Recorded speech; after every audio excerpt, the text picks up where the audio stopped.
Kuya Dudong Pogi, can I take that one? In English, bulalu? Ano ba sa English yan? Over there, the bulalu? Ano ba sa English to, Ate Bless? Chunk? Shank? Uy, shank daw pala to sa English, guys. Thank you for teach me, Mami Dang. Shank. Okay, shank pala to. Ang bulalo natin. Akin na. Ito na, mama. Iatado ko na, mama. Iriripak na namin to. Ma'am Celine. Ganda ng juta ko. Ganda, ma'am, oh. Alam nyo, pag nagluto kayo, i-feel nyo na nasa Tagaytay kayo. Ayan, may litid-litid. Mag-aircon kayo pagka kumakain kayo. Oo. Ito yung tunay na pampabata talaga. Pampakinis. Yan. Parang may glota ito, guys. Pang ano? Palilimot sa utang. Palilimot sa utang. Uy, kumain kayo nito para malimutan yung mga utang nyo. Nakakalimot to. Panandalian. Parang gusto ko yata kumain nito, Dong, ah. Eh, gusto lang akong limutan.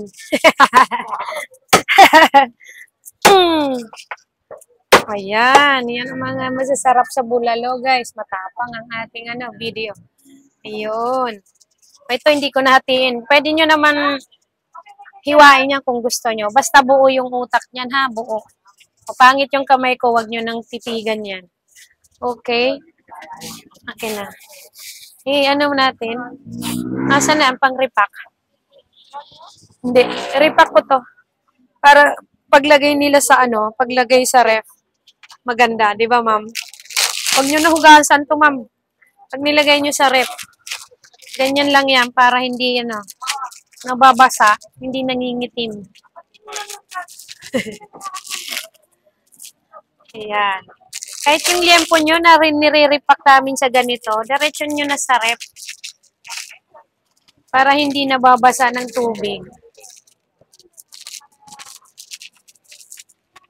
Nag-iiba kulay eh. Parang experience ko na pag nababasa ng tubig tapos itatabi mo. Nagkakukulay ng green. Ewan ko gayon din ba kayo? Sa experience ko lang yan. Ganun talaga yan, guys, ha. May buto yan, ha. Kasi yan ang binabayaran dyan, yung utak. 1, 2, 3. O, 4 na balot to, ma'am, ha. Pero 4.4 ito. Ganyan ang size ng bulalo natin.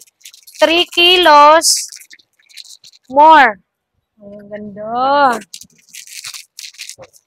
Pataas. Pero ang lagi ko lang ini-estimate 3.5, ha. Magdadagdag na lang kayo pagka may sobra. O, ayan. Diba? Parang bumili na kayo sa mamahaling palengke. Stapler. Mamahaling palengke. O, mura pa rin sa akin, guys. Sariwa pa. Fresh na fresh pa yan. Kumain kayo ng fresh, guys.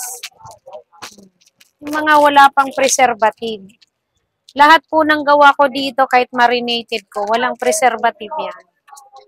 Pero syempre, may bechin niyang konti. Hindi naman ganong kadami bechin niya. Eh kung masama ang bechin, bakit inimbento pa yan? Masama pag sobra. Di ba, no, te? Masama pag sobra kahit saan. Di ba, mami? O, yung talagang hindi na gusto ang bechin. Sige.